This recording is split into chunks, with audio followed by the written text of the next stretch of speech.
बिस्मिल्लाहिर्रहमानिर्रहीम। अस्सलाम वालेकुम। मैं हूं मोहम्मद असद। जो प्रदेश में फैमिलियां रखते हैं, जो प्रदेश में रहते हैं, ये उनके लिए वीडियो बहुत इंफॉर्मेशन वीडियो है। ये देखिए वीडियो, और आज की वीडियो में बहुत दुख और तकलीफ़ होती है।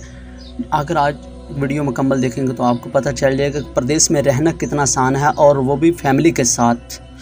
एक मिस्री जोड़ा है जो कोई मियाँ बीवी रहते हैं, उनके 6 बच्चे हैं, और वो ऐसी शर्मनाक हरकत करते हैं अपने बच्चों के साथ जो कि कोई भी माँ बाप कभी सोच भी नहीं सकता कि उन्होंने ऐसा तरीका इस्तेमाल किया जो नहीं करने वाला था। चलते हैं उस वीडियो की जानिब को। क्या इन माँ बाप ने अपने औलाद के साथ ऐसा किया जो इन्होंने नहीं करना चाहिए। एक प्रदेश के अंदर रहते हुए बेयारो मददगार अपने बच्चों को छोड़कर ऐसा किया इन्होंने। प्रदेश में रहना कितना आसान है जानिए इस वीडियो के अंदर। ये कुवैत से वीडियो हम आपके साथ शेयर कर रहे हैं कि कुवैत के पहले वज़ीर आज़म, वज़ीर दाखिला और कैमी मकाम वज़ीर दिफा शेख तलाल अल खालिद अल सबाह ने हदायत की है कि मिस्री जोड़े जो मियाँ बीवी थे, मिस्र से तल्लक था, इनके 6 बच्चे थे और इनके कामे की तजदीद भी नहीं हुई थी। बेरोज़गारी की वजह से इनके घर में झगड़ा रहता था। ये कंपनी में काम करते थे, कंपनी से इनको बर्खास्त कर दिया गया, जिसके बाद इनके घर में फाके आना शुरू हो गए और ये मियाँ और बीवी दोनों ही घर छोड़कर चले गए। सबसे छोटी बेटी इनकी 3 महीने की उम्र थी। भाई मिस्री आदमी था, वो भी अपनी बीवी को छोड़कर बच्चों को अपने दोस्त के घर चला गया, जिसको गए हुए 1 दिन हो चुका था। उसके बाद उसकी बीवी भी छोड़कर, अब वो खातून तो अपने बच्चों को छोड़कर वो भी चली जाती है, वो भी अपनी एक दोस्त के घर में चली जाती है और बच्चे 6 अकेले घर में रह जाते हैं। जो सबसे छोटी उम्र की बच्ची है 3 महीने की। आप खुद अंदाज़ा कीजिए कि ये माँ और बाप दोनों अपने बच्चों को छोड़कर चले गए। एक दिन तो बच्चों ने गुजारा कर लिया घर में कुछ ना कुछ खा के, लेकिन दूसरे दिन घर में कुछ नहीं ऐसा था कि बच्चे घर में से कुछ चीज़ें खा लें। उन्होंने वज़ीर दाखिला को फ़ोन किया उनके ऑफ़िस में, तो उनको रिपोर्ट किया कि हमारे घर में कुछ भी खाने के लिए नहीं है, हमारे माँ बाप हमको घर से छोड़कर चले गए हैं, हम भूखे हैं, हमारे घर में खाना नहीं, हमें खाने के लिए चाहिए। तो सबसे पहले वज़ारत दाखिला के असिस्टेंट अंडर सेक्रेटरी बराए पब्लिक सिक्योरिटी अमूर major general Abdullah Al Rajeeb को फौरी तौर पर मुतालिया किया गया, जिन्होंने हदायत की थी कि 6 बच्चों की देखभाल की जाए, उन्हें थाने लिया जाए और खाना फराहम किया जाए। बच्चों की देखभाल करने वाली कम्युनिटी पुलिस को भी मुतालिया किया गया, उनके वालिदैन को तलब किया गया। उसके बाद बताया गया कि इसे नौकरी से निकाल दिया गया है और माली मसाइल का शिकार है, जिसके इसके घर में फाके आए और मियाँ बीवी के झगड़े अक्सर औकात घर में रहते थे।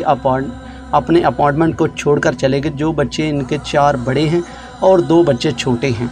बच्चों की स्कूल फ़ीस और ट्यूशन फ़ीस भी नहीं दे सकते थे, जिनकी वजह से इनकी वालिदा बच्चों की लड़ती थी अपने शोहर से। शोहर क्या करता, उसके पास काम नहीं था, बेरोज़गार था, काम की सूरत हाल ही कुछ ऐसी। वो अपने अपार्टमेंट का भी किराया नहीं भर सकते थे, जिस वजह से वो अपने दोस्त के घर में रहना शुरू कर दिया उन्होंने, क्योंकि वो अपार्टमेंट का किराया भी नहीं भर सकते थे। उनकी नौकरी जा चुकी थी और 4 महीने पहले ही इन्होंने अपना छिग्गा वो छोड़ दिया था, अपार्टमेंट छोड़ दिया था किराया ना होने की वजह से, इसीलिए वो अपने दोस्त के घर में चले गए। उसके बाद जो होता है वो ना सुनने वाली कहानी है कि भाईजान रोज़ झगड़े।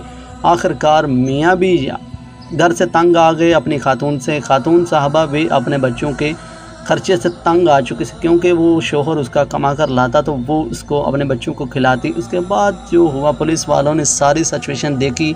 दोस्तों, इनके ऊपर मुकदमा भी दर्ज हो चुका था गफलत का, जो कि इन्होंने बरता था। इस तरीके इन दोनों ने इकदाम उठाया था। पहले शोहर ने उठाया, फिर दूसरी तरफ उस खातून ने भी ऐसा ही किया जिस तरह उसने शोहर ने किया। उसने बोला कि मैंने नहीं अपने बच्चों की कफ़ालत कर सकती, मैं नहीं इनकी देखभाल कर सकती, मेरे पास खर्च नहीं है, इस वजह से मैं घर छोड़कर चली गई। जिस तरह के मेरे शोहर ने कदम उठाया, इसी तरीके ही मैंने उठाया। किसका दिल करता है अपने बच्चों को छोड़कर जाने को। फिर सबसे पहले सिक्योरिटी इदारों ने ऐसा किया। वज़ारत दाखिला की हदायत के ऊपर इनका आर्जी इकामा तजदीद किया गया, उनके बच्चों का और उन सब का तजदीद करने के बाद फिर उनको ये कहा गया लास्ट तक, जो कि इनके बच्चों का आखिरी साल जहाँ भी ख़त्म होता है, तलीम का आखिरी साल ख़त्म होता है, वहीं इनका कंटिन्यू वहाँ पर इनको ख़त्म किया जाए और इनको मुल्क से बेदखल कर दिया जाए, इनके वापस मुल्क भेज दिया जाए। हमारे दोस्तों, अगर आदमी अकेला हो प्रदेश के अंदर तो काम चल जाता है, एक या दूसरे से खर्चा लेकर चल जाता है, लेकिन एक छिग्गा यानी अपार्टमेंट रखना बहुत मुश्किल है, क्योंकि उसका भी खर्चा बहुत ज़्यादा होता है, किराया ज़्यादा होता है। उसके बाद अपनी फैमिली का, अपने बच्चों का कपड़े वगैरह और खाने का काफ़ी खर्चा हो जाता है, स्कूल का भी और बस का भी। जिस बस में बच्चे जाते हैं और आते हैं, काफ़ी खर्चा होने के नाकाबिल था ये आदमी। इसकी जॉब अच्छी थी, कंपनी में सैलरी अच्छी रहता, लेकिन वक्त बदलते पता नहीं चलता कि वक्त किस वक्त बदल जाता है, किस तरफ करवट बदलता है। इसी तरीके इस शख्स के साथ हुआ जिसने पहले अच्छे दिन थे, कुछ सोचा और था, उसके बाद इसके साथ ऐसा होता है जो ना होने वाली कहानी। अल्लाह ताला किसी के साथ ऐसा प्रदेश में ना करे। और हमें ये सोचना चाहिए अपनी फैमिली को दूसरे मुल्क में लाने के लिए हमें पहले कदम अच्छे से सोच समझ कर भांप कर रखना चाहिए कि हम दूसरे मुल्क में जा रहे हैं, क्या हम उन महीनों का, उन दिनों का ख़र्चा उठा सकते हैं क्या। वैसे किसका दिल करता है अपने बच्चों को छोड़कर परदेश आने का, लेकिन मजबूरी होती है, प्रदेश काटना पड़ता है अपने वाले मुस्तकबिल के लिए, अपने बच्चों के लिए। लेकिन इस दोनों मियाँ बीवी ने तो अपने बच्चों का भी एतमाद खो लिया है। ज़रा दोस्तों सोचिए, 3 महीने की सबसे छोटी बच्ची थी जिसको छोड़कर चली गई। इसमें 4 इसके बच्चे थे और 2 बच्चियाँ थी जो कि बड़े बच्चों को इनके छोटे बहन भाइयों की कफ़ालत करनी पड़ी, 1-2 दिन के लिए संभालना पड़ा, बहुत परेशान हो गई। आखिरकार उन्होंने ये कदम उठाया। हमारे दोस्तों, क्या प्रदेश में रहना इतना आसान है या मुश्किल? आप भी हमें कमेंट करके ज़रूर बताइएगा। आज की वीडियो हम आपके साथ ये शेयर की है कि किस तरह एक फैमिली के साथ रहना आसान है प्रदेश के अंदर, यानी कि इन हालातों के अंदर प्रदेश में वाकई बहुत मुश्किल है काटना। अकेले आदमी का इस वक्त हालात बहुत मुश्किल है काटते हैं, यानी किराया देना, एक शेयर रूम रखना भी मुश्किल है इस वक्त, क्योंकि काम बहुत ही कम है इस वजह से। इसी तरीके से कुवैत के अंदर है, एक अच्छी बड़ी दुनिया में मोस्ट पावरफुल कंट्री है, उसमें ऐसे हालात हैं तो दूसरे मुल्कों को क्या होंगे, दूसरे अरब का क्या हिसाब लगेंगे, सऊदी अरब का, बहरीन, दुबई, ओमान, इन मुल्कों के क्या हालात होंगे। वाकई 6-6 महीने, 8-8 महीने हो चुके हैं जो हमारे दोस्त कई बैठे हुए हैं। इस तरह अमान में भी ऐसे दोस्त हैं जो अपने घरों को वापस चले गए हैं। अगर दोस्तों आप नहीं रह सकते तो मत ऐसा करें कि अपने इकामे ख़त्म करवा लें, ये ऐसा मत कीजिए। इकामा ख़त्म होने से पहले हमारे दोस्तों आप एग्जैक्ट लगा लें, खरूई नहाई लगवाएं और अपने मुल्क की तरफ वापस जाएं। अगर आप फैमिली के साथ हैं तो आपको ये कदम बहुत अच्छे से पहले से उठा लेने चाहिए।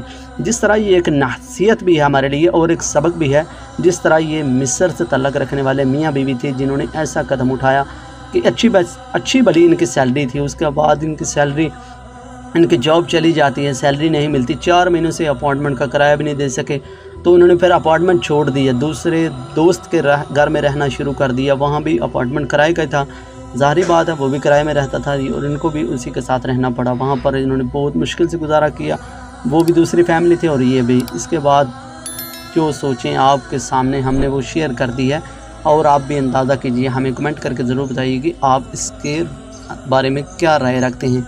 इसी के साथ आज की वीडियो में हमें कमेंट करके ज़रूर बताएं। अल्लाह ताला प्रदेश में रहने वालों को सबको मजदूरी दे, चाहे वो किसी भी कंट्री से तल्लक रखते हैं या किसी भी कंट्री में मौजूद हैं प्रदेश में। इसी के साथ मुझे इजाज़त, अल्लाह हाफिज़, अल्लाह ने के बाद।